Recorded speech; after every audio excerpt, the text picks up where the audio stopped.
আজ three brothers আপনাদের কাছে নিয়ে এসেছে আমাজনের কিছু অজানা রহস্য।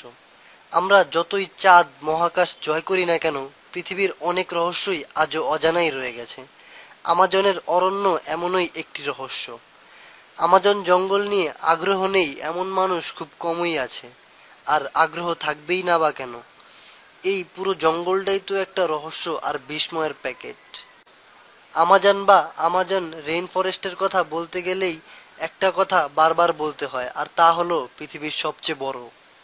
যেমন পৃথিবীর সবচেয়ে বড় বন এটি, পৃথিবীর সবচেয়ে বড় রিভার বেসিন অর্থাৎ পৃথিবীর সবচেয়ে বড় নদীর অববাহিকা এই আমাজনে, পৃথিবীর সবচেয়ে বড় নদী এই অঞ্চলে, ইত্যাদি আরও অনেক পৃথিবীর সবচেয়ে বড় আমাজনের সাথে লুকিয়ে আছে।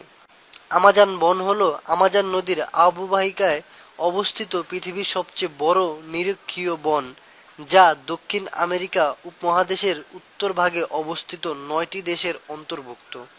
এর আয়তন প্রায় 5.5 মিলিয়ন বর্গ কিলোমিটার। আমাজন বন অত্যন্ত দুর্গম, তবে দক্ষ গাইডসহ নদীপথে ভ্রমণ এই নিরক্ষীয় বনের প্রাকৃতিক বিস্ময় দেখার সবচেয়ে ভালো উপায়। প্রাচীনকাল থেকেই অভিযাত্রীরা আমাজনের যাত্রা করে মূলত স্বর্ণ, রৌপ্য এবং ধন দৌলতের খোঁজে।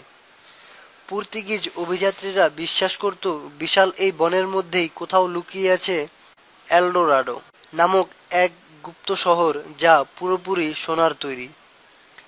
এই ভ্রান্ত ধারণাটি এসেছে গ্রিক পৌরাণিক গল্প থেকে, যেখানে বলা হয়েছে যে এলডোরাডো নামক সোনার মোড়ানো শহরটি পাহারা দেয় এক শ্রেণীর বিশেষ নারীর যোদ্ধারা, যাদেরকে গল্পে আমাজন বলে অভিহিত করা হয়েছে।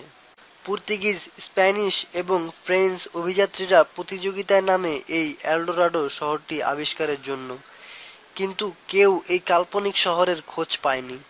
শহরের সন্ধান না পেলেও স্থায়ী হয়ে যায় সেই নারী যোদ্ধাদের নাম। তাদের নামানুসারেই এই জঙ্গলের নাম হয় আমাজন জঙ্গল।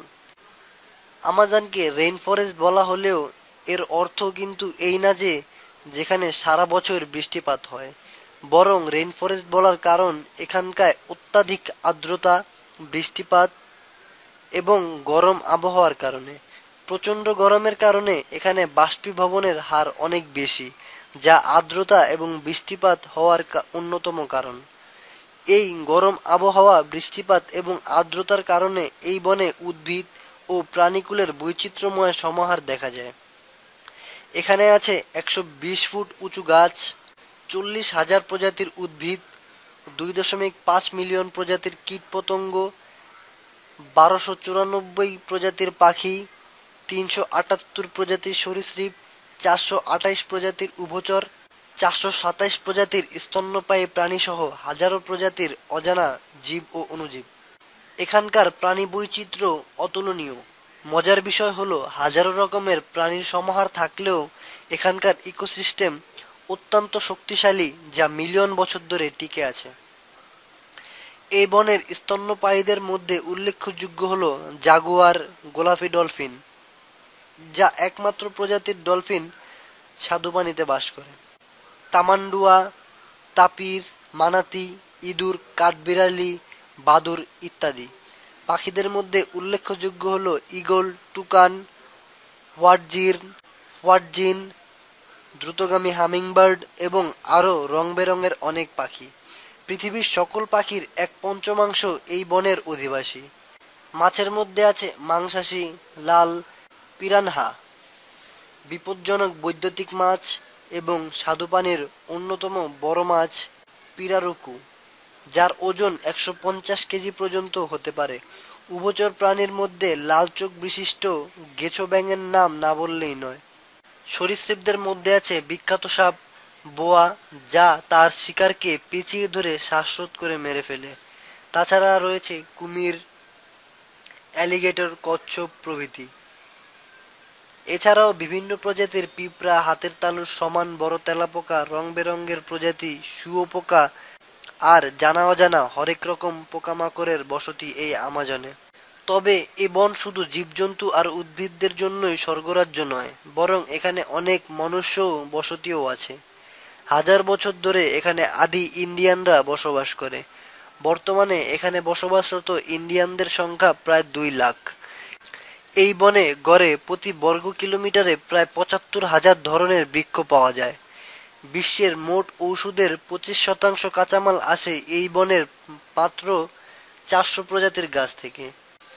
বিভিন্ন জীবের পাশাপাশি কিছু ক্ষতিকর প্রাণীও আছে আমাজনে। তাদের মধ্যে পিরানহা, রক্তচোষা বাদুড়, বিষাক্ত ব্যাঙ, বৈদ্যুতিক মাছ, rabies, malaria, yellow finger, yellow fever, dengue ফিভারের জীবাণু উল্লেখযোগ্য। তাছাড়া জাগুয়ার এবং অ্যানাকোন্ডা অনেক সময় বিপদের কারণ হতে পারে। আমাজন হলো বিশাল এবং জটিল এক জায়গা যেখানে প্রকৃতি তৈরি করেছে অদ্বিতীয় এক ভৌগোলিক ও জৈবিক সমন্বয় যা পৃথিবীর অন্য কোথাও অনুপস্থিত।